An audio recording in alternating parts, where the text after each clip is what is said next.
Parmi les bonnes résolutions, vous savez, les fameuses bonnes résolutions du début d'année, vous êtes peut-être dit, tiens, j'arrête de fumer, et précisément, ou alors vous êtes peut-être passé à la cigarette électronique et vous avez des doutes, et vous vous dites, mais c'est bien, c'est pas bien, j'ai entendu toutes sortes de choses à ce propos. Eh ben, on va faire le point. En France, il y a 3 millions de personnes, Oui. vous n'êtes pas les seuls, qui l'utilisent depuis son arrivée sur le marché. Et la polémique fait rage, elle a été assez rapide d'ailleurs, vapotée, puisque c'est comme ça qu'on dit. Est-ce que c'est dangereux? Si oui, pourquoi? À terme, oui, non. La réponse a été apportée lors d'un récent congrès médical qui s'est tenu à La Rochelle. Alors, pourquoi d'abord il y a eu une polémique qui a été si rapide et si virulente? Mais parce que quand la cigarette électronique est arrivée en France dans les années 2005-2006, c'était tout simplement un nouveau produit.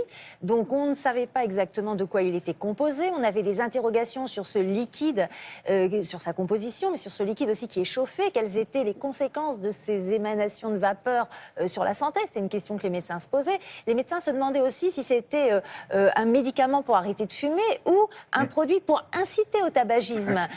Mais oui, on ne savait pas tout ça. Mais c'était pas clair du tout.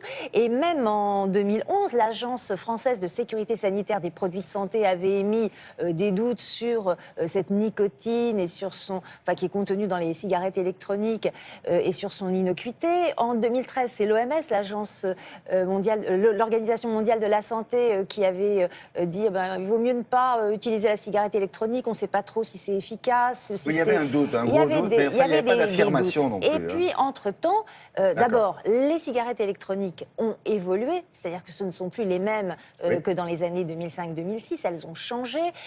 On connaît mieux les produits qui sont à l'intérieur, on connaît mieux les compositions, de nombreuses études ont été publiées et donc des experts de 14 nationalités différentes se sont réunis à La Rochelle.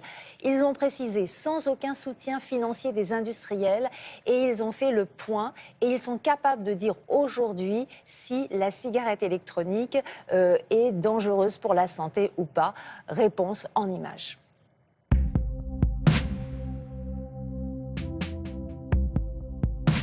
La cigarette électronique, c'est du liquide avec essentiellement propylène glycol, glycérine végétale qui sont des bases solvantes auxquelles on rajoute un peu d'arômes, souvent des arômes alimentaires, parfois un tout petit peu d'eau, un tout petit peu d'alcool et de la nicotine, jusqu'à 2% de nicotine et c'est tout.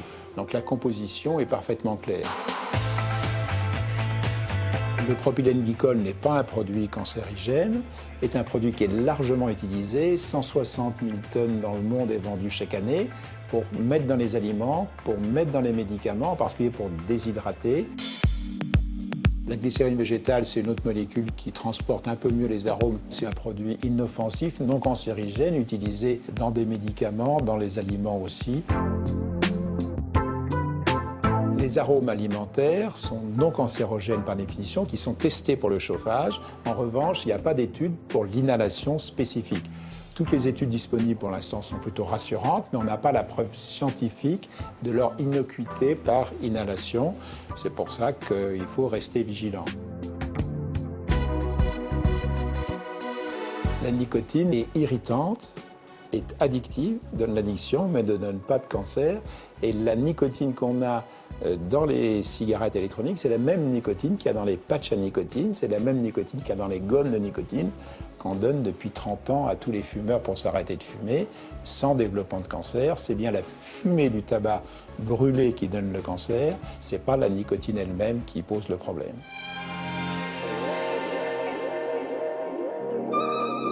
Il est toujours préférable de ne rien inhaler que d'inhaler une cigarette électronique. En revanche, si on est fumeur, il faut infiniment mieux prendre une cigarette électronique que prendre du tabac. La cigarette électronique, c'est un produit pour les fumeurs, pour diminuer la consommation de tabac, pour arrêter la consommation de tabac. Ça ne doit pas être un produit pour rentrer en tabagisme ou pour essayer un produit nouveau pour s'amuser.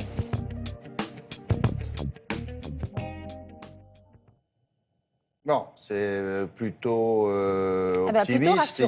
plutôt optimiste. C'est une course pour sortir du tabac. Le tabac, Voilà, c'est du tabac brûlé, c'est ça qui donne le cancer, ils viennent de le dire. Voilà. Donc quand vous voulez en sortir, si vous le voulez, il faut votre décision. Passer par là, ça va. Voilà, c'est un des moyens d'arrêter de fumer. D'ailleurs, des études ont montré Non, mais il faut arrêter de fumer après quand même. Sinon, ça n'a pas de sens. Bien sûr. Et des études ont montré que 35% des utilisateurs de la cigarette électronique avaient réussi à s'arrêter de fumer grâce à la cigarette électronique. Ah ouais. Mais bien sûr, l'idée, c'est de s'arrêter aussi de vapoter. Et le seul point faible, ce que soulignent les médecins, c'est qu'ils ont peur que des jeunes aient envie, qui ne fument pas et qui aient envie de tester ça un peu par jeu, rentrent dans le tabagisme. Alors, pour eux, ça serait la porte d'entrée. Et puis après, quand ils ont goûté à ça, ils disent oh non, on veut du vrai maintenant. Voilà, c'est l'inquiétude, elle porte sur les jeunes. Alors, si vous voulez en savoir plus sur la cigarette électronique, mais aussi toutes les façons d'arrêter de fumer, je vous conseille ce livre qui sort dans quelques jours, Le plaisir d'arrêter de fumer, par le professeur d'Ostenberg aux éditions First, parce que ça peut être un plaisir aussi d'arrêter de fumer.